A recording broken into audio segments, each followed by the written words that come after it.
Good afternoon. My name is Mayu Garvoy, and today I would like to talk to you about the Collet conjecture. The Collet conjecture is a famous problem, and today I would like to talk to you about things like the history of the conjecture, who came about it, how was it formed, what is it used for, but most important, applying the statement of the Collet conjecture is more of my interest, right?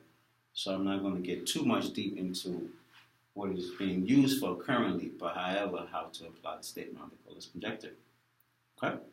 To start off, I would do erasing of this board, right? Because I would like to start a new problem and carry it out so you guys can be able to see. That was just a problem I was trying out. Well, maybe I'll try the same problem again, we'll see, right? But anyhow, so first thing, the conjecture, the Collet conjecture was named after a German philosopher, German mathematician. His name was Salutus Collet, and he proposed this problem in 1935. Right, the problem was proposed in 1935, and it was unsolved for 60 years. You know, a lot of people try to prove the conjecture wrong, and it took quite a long time, right, up to 60 years, but it's being challenged even currently. But that's not more of the issue. Also, the conjecture is known for many bunch of different other names. You know, it got unique names, things like the 3n plus 1 problem. I don't really like to call it 3n plus 1 because it has another half, which is the n over 2. But I would like to call it the conjecture problem. That's fine. It's also called the wondrous numbers because the way the sequence function. And many other names is being called, you know. However, we're going to call it the Collet conjecture. We'll stick with that. Not so much the 3n plus 1. Well, next let's talk about the conjecture statement. How to be able to execute it and how to be able to understand it, right? The conjecture statements has two rules. And these two simple rules are rules that if you stick with these rules, right, you follow these rules, right, given an integer n, you can actually arrive to the number 1, right? Despite what n is, what the integer n is, right? You can apply the rules and arrive at 1. You can even start with the number 1 and apply the conjecture statement and still arrive back at 1. I mean, of course, the sequence will climb. And then rapidly start to descend, and then it can even descend and then climb again and then descend. Ultimately, it will end up coming down to 1. Okay. Anyhow, so the statement says, if an integer n is odd, right, we apply 3n plus 1. Right? You guys be able to see that. Right. Right. And if integer n is even, we apply the n over 2 rules. Right? These are two rules that I want you guys to stick with me and follow, and we'll do some examples and see how it works. And hopefully you enjoy the video, and you can tell your friends, hey, listen, I have a cool mathematics. I know how to execute. You can give me a number, despite what the integer is, right? I can arrive that number to 1. Be careful now. Don't ask for it. Say, like, give me a number between 1 through 10. You know, try 1 through 10. It can climb higher, but you can sit down with a calculator and you can still apply the formula. Anyhow, so let's try an integer. Let's say n, right? Let's say if integer n, right? If integer n, this chunk is not really 2, right? Is equal to 3. So if integer n is equal to the number 3, hopefully not 3 is written right. Let me write that right, y'all. Excuse me. All right.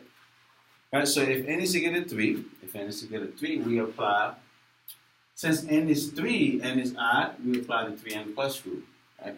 The 3n plus rule, stay with me. So we're going to say 3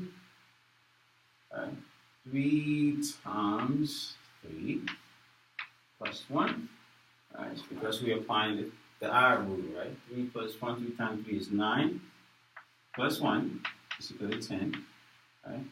And 10 is an even number. So because 10 is an even number, we have to now execute the n over 2 rule. Right? It's a really cool problem, right? Just stick with me. We're going to get to 1, hopefully. Don't take too high. Then we say, all right, n is even, 10 is even, right? So we apply the n over 2 rule. So n is over 2 just so you'll be able to see that I'm using that rule, right? So it's 10 over 2, which we get 5. Okay? After examining that number, we can see that, wait a minute, 5 is odd, so we apply the 3n plus rule. See, the sequence should tend to go up and down. Sometimes it can go all the way high before it starts to drop, and it can go back and forth. So we apply the 3n plus rule, right? So that is 3 times 5 plus 1, right? 3 times 5 plus 1. 3 times 5 is 15, right? Plus 1 is 16, right? Now I'm going to try to kind of move a little quicker so you can be able to see how this works, right? All right, 16 is even, right? Because 16 is even, we're going to say 16 divided by 2, we get 8. 8 is also an even number.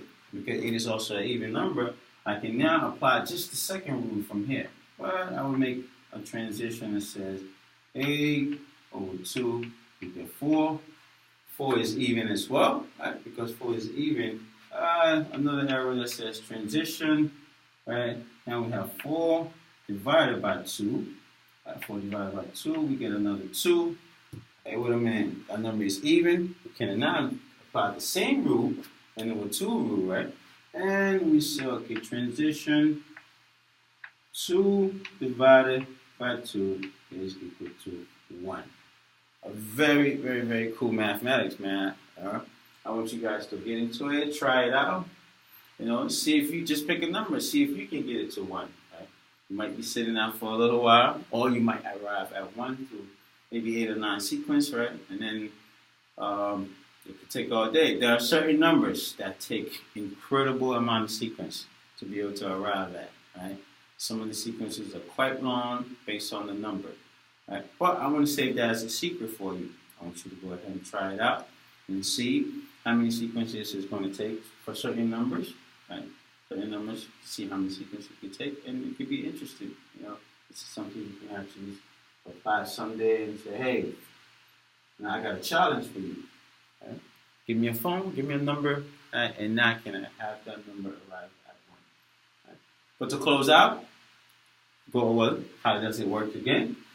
Given an integer n, we can apply the 3n plus rule, right, and arrive at 1. To cover it up, to recap, n was 3. So to go n was 3, we say n is odd, so we apply 3 times 3 plus 1. 3 times 3 is 9, plus 1 is 10. 10 is an even number. And because 10 is an even number, we apply the second part of the rule, which is n divided by 2. That's why I have 10 over 2. 10 over 2 gives me 5. Right? After examining the number again, I said, wait a minute, 5 is odd.